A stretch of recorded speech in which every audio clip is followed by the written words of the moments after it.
పిత పుత్ర పవిత్రాత్మ నామమున ఆమేన్. ప్రభు మీతో ఉండునుగాక, మీ ఆత్మతో ఉండునుగాక. పునీత లూకా గారు రాసిన పవిత్ర సువిశేషములోని భాగము. ప్రభువా మీకు మహిమ కలుగునుగాక. లూకా శుభవార్త 1వ అధ్యాయము పవిత్ర వచనములు 39 నుండి 45 వరకు. ఆ దినములలో మరియమ్మ యూదా సీమలో పర్వత ప్రాంతమున గల ఒక పట్టణమునకు త్వరితముగా ప్రయాణమైపోయెను. ఆమె జకరియా ఇంటిలో ప్రవేశించి ఎలిజబెత్తమ్మకు వందన వచనములు పలికెను. ఆ శుభవచనములు ఎలిజబెత్తమ్మ చెవిన పడగానే ఆమె గర్భమందల శిశువు గంతులు వేసెను. ఆమె పవిత్రాత్మచే పరిపూర్ణురాలాయెను. పిమ్మట ఎలిజబెత్తమ్మ ఎలుగెత్తి ఇట్లా నేను, స్త్రీలందరిలో నీవు ఆశీర్వదింపబడిన దానవు, నీ గర్భఫలము ఆశీర్వదింపబడెను. నా ప్రభు తల్లి నా యొద్దకు వచ్చుట నాకు ఎలాగో ప్రాప్తించెను. నీ వందన వచనములు నా చెవిని సోకగానే నా గర్భమందలి శిశువు ఆనందముచే గంతులు వేసెను. ప్రభు పలికిన వాక్కులు నెరవేరినవని విశ్వసించిన నీవెంత ధన్యురాలవు. ఇది క్రీస్తు సువిశేషము. క్రీస్తువా మీకు స్తుతి కలుగును గాక.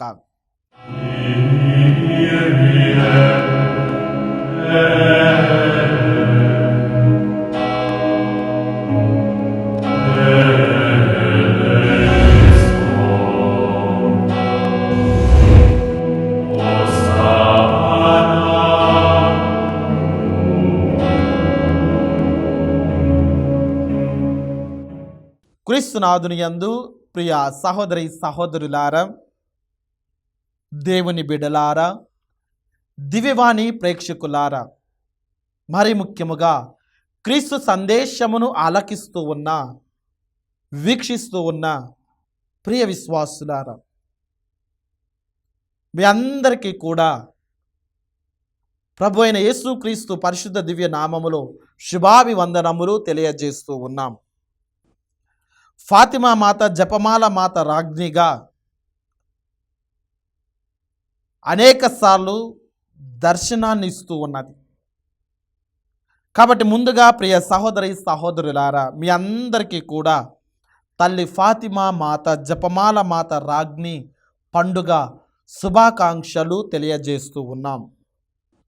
తల్లి ఫాతిమా మాత గురించి మనం అనేక సార్లు అనేక సందర్భాలలో ధ్యానం చేశాం.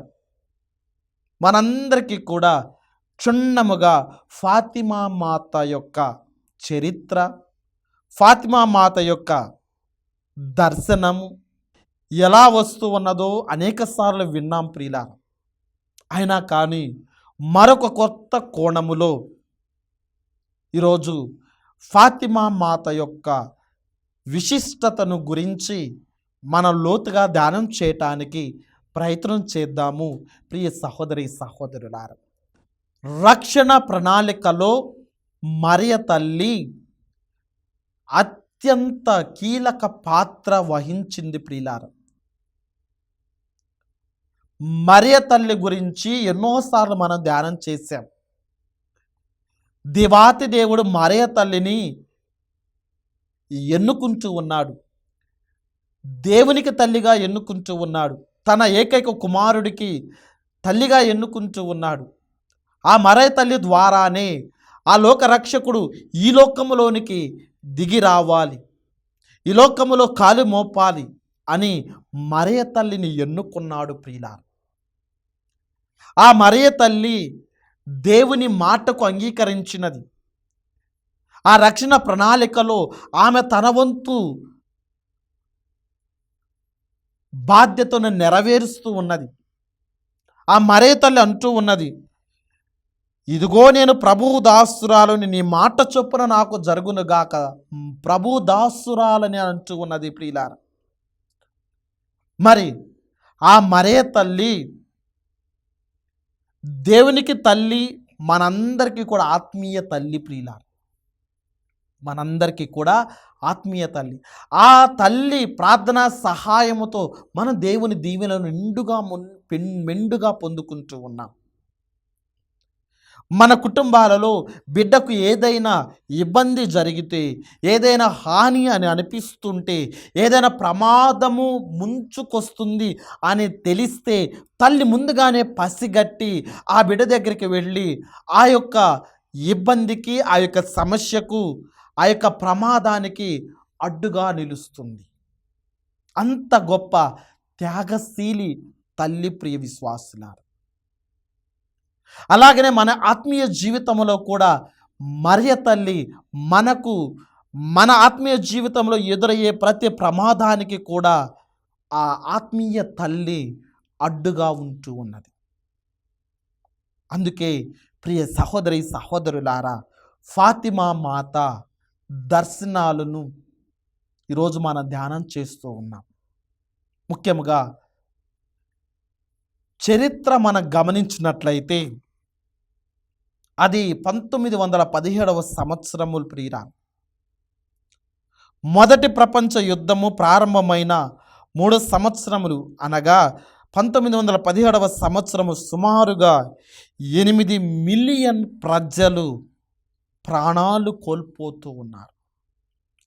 పలుచోట్ల వివాదాలు, పలుచోట్ల విప్లవాలు తలెత్తుతూ ఉన్నాయి.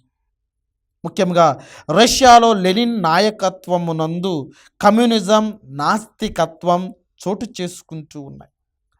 ప్రజలు హింసలు పరాకాష్ఠకు చేరుతూ ఉన్నాయి. దేవుడిని మర్చిపోయారు. విశ్వాసము సన్నగిల్లిపోతూ ఉన్నది. ఈ యొక్క యుద్ధాలు, విప్లవాలు ఇవన్నీ కూడా ప్రజలను చిత్రహింసలు చేస్తూ ఉన్నాయి. ఇటువంటి క్లిష్ట పరిస్థితిలో మరియ తల్లి, మన ఆత్మీయ తల్లి, దేవుని తల్లి తన బిడ్డలమైనటువంటి మనలను తిరిగి దేవుని చెంతకు రమ్మని పిలవటానికి ఆమె దర్శనాన్ని ఇస్తూ ఉన్నది. ఎక్కడ దర్శనం ఇస్తూ ఉన్నది అని అంటే ప్రియులారా, పోర్చుగల్ దేశంలో ఫాతిమా అను చిన్న పట్టణములో 3 చిన్నారులకు దర్శనమిస్తూ ఉన్నది. ప్రియ సహోదరి సహోదరులారా, మరియ తల్లి అనేక చోట్ల దర్శనం ఇచ్చినది. లూర్దు మాత కానీ, వెళంగిని కానీ, ఇలా అనేక సార్లు దర్శనాలను ఇచ్చి ఉన్నది ప్రియులారా. ఆ దర్శనాలన్నిటిలో కల్లా కూడా ప్రాచుర్యము పొందిన దర్శనము ఈ ఫాతిమా నగరములో ఆ 3 బిడ్డలకు. ఎవరు ఆ 3 బిడ్డలు అంటే లూసీ, ఫ్రాన్సిస్, జెసింతా.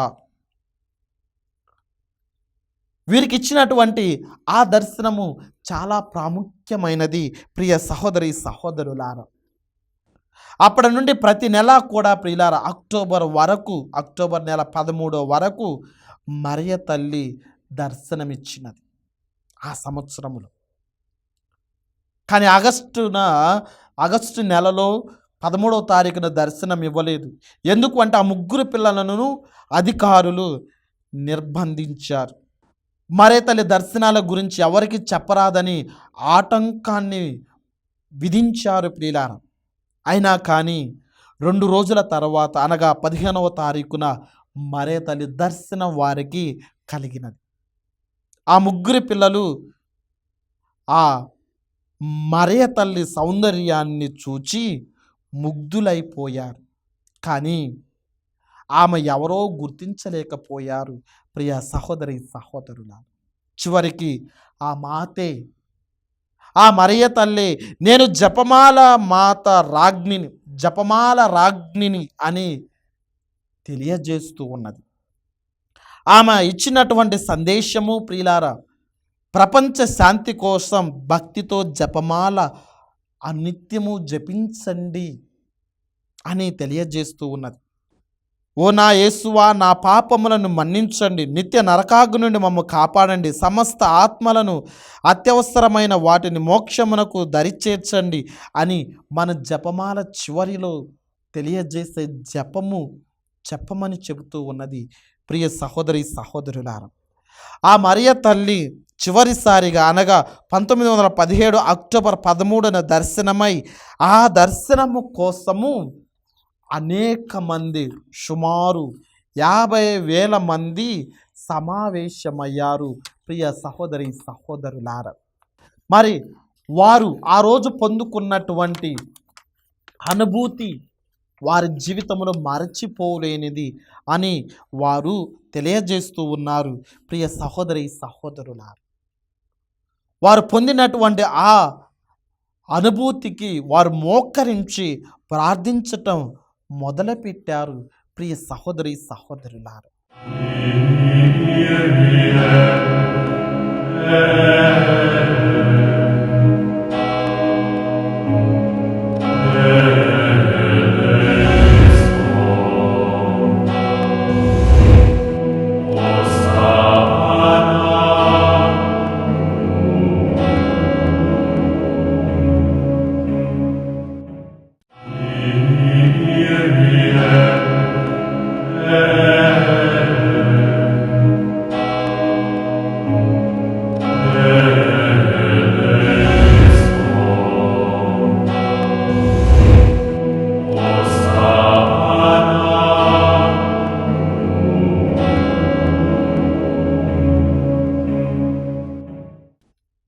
చూడండి, ఆ మరియ తల్లి తన బిడ్డలమైనటువంటి మనలను, ముఖ్యముగా ఆ సంవత్సరములో, ఆ మొదటి ప్రపంచ యుద్ధములో వారిని కాపాడటానికి ఆమె స్వయముగా దర్శనాన్ని ఇస్తూ ఉన్నది. ప్రియ సహోదరి సహోదరుల, అడగకు మునిపే అక్కరు నెరిగి అవసరమును తీర్చేది మరియ తల్లి మాత్రమే. ప్రియ విశ్వాసులారా, మన కొరకు ఆమె ప్రార్థన చేస్తూ ఉన్నది. ఈరోజు వాక్యములో కూడా మనం చూసాం. లూకా శుభవార్త 1వ అధ్యాయం 39వ వచనం, ఆ దినములలో మరియమ్మ యోదాస్యములో పర్వత ప్రాంతమున గల ఒక పట్టణమునకు త్వరితముగా ప్రయాణమైపోతూ ఉన్నది. త్వరితముగా చూడండి, నిండు చూలాలు మరియ తల్లి గర్భముతో ఉంటూ ఉన్నది. మరి ఆ యొక్క యోధా సీమలో పర్వత ప్రాంతమున గల ఆ పట్టణము త్వరితముగా ప్రయాణమైపోతూ ఉన్నది. ఎందుకు? అక్కడ ఎలిజబెత్తమ్మ నిండు చూలాలుగా ఉంటూ ఉన్నదని తెలుసుకుని ఆమె జకరయ్య ఇంటిలో ప్రవేశించి ఎలిజబెత్తమ్మకు వందన వచనములు పలుకుతూ ఉన్నది. చూడండి, మరియ తల్లి ఆ ఎలిజబెత్తమ్మకు వందన వచనములు పలుకుతూ ఉన్నది. ఆ శుభవచనములు ఎలిజబెత్తమును చెవిన పడగానే ఆమె గర్భమందల శిశువు ఆనందముతో గంతులు వేసెను. ఆమె పవిత్రాత్మచే పరిపూర్ణురాలైన. చూడండి పిల్లారు, మరియ తల్లి వందన వచనములు పలకగానే ఆనందంతో గంతులు ఆ ఎలిజబెత్తమ్మ గర్భములో ఉన్నటువంటి బాప్తిస్మ యోహాను పిండ రూపంలో ఉండగా గంతులు వేస్తూ ఉన్నాడు. అవసరము ఉంది అని గ్రహించినది ప్రియులారా. ఎలిజబెత్తమ్మకు ఆమె సహాయము అవసరమని గుర్తిస్తూ ఉన్నది ప్రియులారా. మనకి కూడా ఆమె అవసరము, ప్రార్థనా సహాయము అవసరము, తల్లి ఆలనా పాలన అవసరము ప్రియులారా. తల్లి ప్రార్థనా సహాయము అవసరము. మరి ఆ మరియ తల్లి ఏ విధముగానైతే ఎలిజబెత్తమ్మకు 3 మాసములు ఆమెతో ఉండి ఆమెకు పరిచర్యలు చేస్తూ ఉన్నది. పునీత ఎలిజబెత్తమ్మ గారు అంటూ ఉన్నారు, నా ప్రభువు తల్లి నా వద్దకు వచ్చుట ఎలాగూ ప్రాప్తించు. అమ్మా, నీ వందన వచనములు నా చెవిన పడగానే ఆనందంతో గంతులు వేస్తూ ఉన్నా. ప్రియ విశ్వాసులారా, చూడండి, మరియ తల్లి సహాయము వర్ణనాతీతము. మరి ఆ మొదటి సంవత్సరము ఆ యుద్ధములో కూడా, ప్రపంచ యుద్ధములో కూడా మరియ తల్లి స్వయముగా ఆ ఫాతిమా అనే చిన్న నగరములో, ఆ పోర్చుగల్ దేశములో ఆ 3 బిడ్డలకి కూడా దర్శనమునిస్తూ ఉన్నది. ఎంత మహద్భాగ్యము ప్రియ సహోదరి సహోదరులారా. ఆ 3 పిల్లలు కూడా మనం తెలుసుకున్న ఎవరో ఫ్రాన్సిస్, జెసింతా, లూస్. మరి ఆ దర్శనమును పొందుకున్న తరువాత ఫ్రాన్సిస్, జెసింతాలు 1919వ సంవత్సరములో దేవుని యందు శాశ్వతంగా నిద్రించారు. కానీ లూసీ అనే ఆమె మాత్రము మఠకన్యలలో చేరింది. ప్రియ విశ్వాసుల, లెయోరా పీఠాధిపతి కొంతమంది నైపుణ్యం కలిగినటువంటి వారిని, కొంతమంది నిపుణులను ఈ దర్శనం యథార్థమా కాదా అని నిర్ధారణ చేయటానికి ఒక కమిటీని, నిపుణులను నియమించాడు. ప్రియ విశ్వాసుల, నియమించారు. ఆ నిపుణులు, ఆ నైపుణ్యం కలిగినటువంటి, పరిజ్ఞానం కలిగినటువంటి ఆ బృందము దాదాపు 7 సంవత్సరాలు ప్రియులారు, 1 కాదు 2 కాదు, దాదాపు 7 సంవత్సరములు అనేక విధాలుగా పరిశోధనలు జరిపారు. అనేక విధాలుగా పరిశోధనలు చేసి ఇది యథార్థము అని నిర్ధారణ చేశారు ప్రియులారు. ఆ ఫాతిమా నగరములో మరియతల్లి ఆ 3 పిల్లలకు దర్శనమివ్వటము యథార్థము అని పీఠాధిపతులు కూడా అధికారముగా ప్రకటించారు. పాపుగారు కూడా దీది నిజము అని, యథార్థము అని ప్రకటించారు. ప్రియ విశ్వాసులారా, అప్పటి నుండి ప్రతి సంవత్సరము మే నెల 13వ తారీఖున ఫాతిమా మాత, జపమాల మాత రాజ్ఞిగా కొనియాడుతూ ఉన్నాం. ఆ మరే తల్లి ప్రార్థన సహాయాన్ని మనం పొందుకుంటూ ఉన్నాం. ఆ ఫాతిమా మాత దర్శనములో ఇచ్చినటువంటి 3 ప్రధానమైనటువంటి అంశాలు ప్రియుల. మొట్టమొదటిది, పాపాలకు ప్రాయశ్చిత్తం చెందండి. పాపాలకు ప్రాయశ్చిత్తం చెందండి. రెండవది, అనునిత్యము జపమాలను జపించండి. అనునిత్యము జపమాలను జపించండి. ఆ జపమాలను జపించడం ద్వారా దేవుని శక్తిని మనం పొందుకుంటూ ఉన్నాం. ఆత్మీయ అనుగ్రహాలను మనం పొందుకుంటూ ఉన్నాం. మూడవ సత్యము, ఆ దర్శనములో ఫాతిమా మాత ఇచ్చినది, నిష్కలంక మాత హృదయ భక్తిని అమలు చేయండి అని ఈ 3 అంశాలు ఇస్తూ ఉన్నాయని చరిత్ర మనకు తెలియజేస్తూ ఉన్నది. ప్రియ సహోదరి సహోదరులారా, మరి ఈ ఫాతిమా మాత మనందరికీ కూడా ఇచ్చే దైవ సందేశము ఇదే. కాబట్టి ఈరోజు ఈ ప్రపంచ వ్యాప్తముగా మరియ తల్లిని, ఫాతిమా మాత, జపమాల మాత రాజ్ఞిగా కొనియాడుతూ ఉండగా, ఆ ఫాతిమా మాత మనకి కూడా దేవుని దీవెనలు నిండుగా మెండుగా ఆమె ప్రార్థన సహాయము ద్వారా మనకు దయచేయాలి. ప్రియ విశ్వాసుల, కారణం మరియ తల్లి దేవుని వాక్కులు నెరవేరుతాయని విశ్వసించినది. లూకా శుభవార్త 1వ అధ్యాయము 45వ వచనములో మన వాక్యాన్ని చదువుతూ ఉన్నామండి.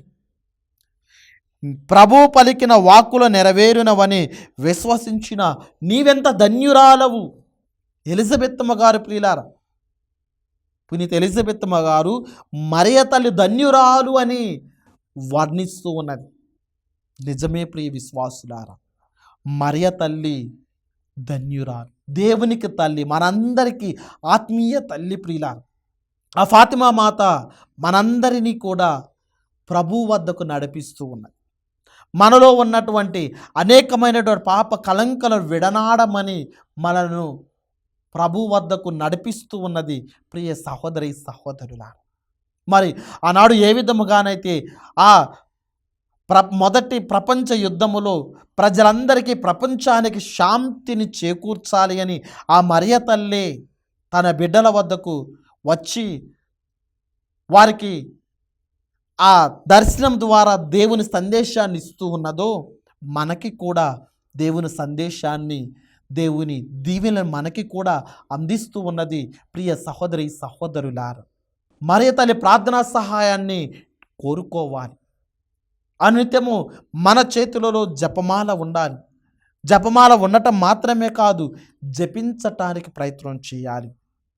ఆ జపమాల మనకు ఒక ఆయుధము అని గ్రహించాలి. ప్రియ సహోదరి సహోదరులారా, మనం ఏ పనికి వెళ్ళినా మనం ఆయుధముతో మనం వెళతాం. పిల్లలు చదువుకోవాలి అంటే పెన్ను, పేపరు, పుస్తకాలు అవసరం. పొలం పనులకు వెళ్ళాలంటే మన చేతులలో ఆ పొలం పనులకు వాడే పనిముట్లు మనకు అవసరం. అలాగనే మన ఆత్మీయ జీవితంలో కూడా ప్రార్థనలు మనం ఎదగటానికి జపమాల మనకు అవసరము. ప్రియ సహోదరి సహోదరులారా, ఆ జపమాల మాతే, ఆ ఫాతిమా మాతే మనందరికీ కూడా ఆత్మీయ తల్లి. ప్రియ విశ్వాసుల, కాబట్టి ఈ రోజున మనం దేవుని వాక్యాన్ని లోతుగా ధ్యానం చేస్తూ ఉంటే లూకా శుభవార్త 1వ అధ్యాయము 39వ వచనములో మనం చూస్తూ ఉన్నాం. ఆ దినములో మరియమ్మ యోధా సీమలో పర్వత ప్రాంతమున గల ఒక పట్టణమునకు త్వరితముగా ప్రయాణమైనది. ఈరోజు నీవు నేను కూడా ఆ తల్లి మధ్యత్వ ప్రార్థన ద్వారా మనము కూడా దేవుని దీవెనలను త్వరగా పొందుకుంటాం. ప్రియులారా, కొంతమంది విమర్శిస్తారు, ఎందుకు మరే తల్లి ద్వారా మరే తల్లి ప్రార్థన సాయి ఎందుకు కోరుకోవాలి అని. ఎందుకంటే దేవుని దీవెనలు త్వరగా నీవు పొందుకోవటానికి. నీవు నేను పాపాత్ములము ప్రియులారా, మన పాపాత్మను ప్రార్థన చేస్తే ప్రభుకు చేరకపోవచ్చు, కానీ మరియ తల్లి ప్రార్థన చేస్తే, మరియ తల్లి మన తరపున వేడుకుంటే ఆమె ప్రార్థన ఎప్పుడూ కూడా వమ్ము కాదు. త్వరితముగా దేవుని దీవెనలు మనకు వస్తాయి. కాబట్టి ప్రియ సహోదరి సహోదరులారా, ఫాతిమా మాత అనుగ్రహ మధ్యత్వ ప్రార్థన సహాయం మనకు మన కుటుంబాలకు ఉండాలి అని, ముఖ్యముగా ఎవరైతే ఫాతిమా అనే పేరును ధరిస్తూ ఉన్నారో దేవుడు వారందరిని కూడా దీవించాలి అని, ఈ పండుగను జరుపుకుంటున్నటువంటి ప్రతి బిడ్డను కూడా దీవించాలి అని, మరే తల్లి ప్రార్థన సహాయముతో ప్రభు ఆశీర్వాదాలు నిండుగా మెండుగా ఉండాలి అని ప్రత్యేకముగా ప్రార్థన చేస్తూ ఉన్నాం. కాబట్టి దేవుడు మనందరికీ కూడా మరే తల్లి ద్వారా, ఫాతిమా మాత ద్వారా ఈ దైవ అనుగ్రహాలు దయచేయాలని ఈ యొక్క ప్రార్థనలు ప్రత్యేకముగా వేడుకుందాం. పితా పుత్ర పవిత్రాత్మ దేవుడు మనందరిని దీవించునుగాక. ప్రభు మీతో ఉండునుగాక, మీ అందరితో ఉండునుగాక. సర్వశక్తి గల సర్వేశ్వరుడు పితా పుత్ర పవిత్రాత్మ మీ అందరినీ, మీ కుటుంబం బిడ్డలందరినీ దీవించి కాచి కాపాడునుగాక. ఆమెన్. పితా పుత్ర పవిత్రాత్మ నామమున ఆమెన్.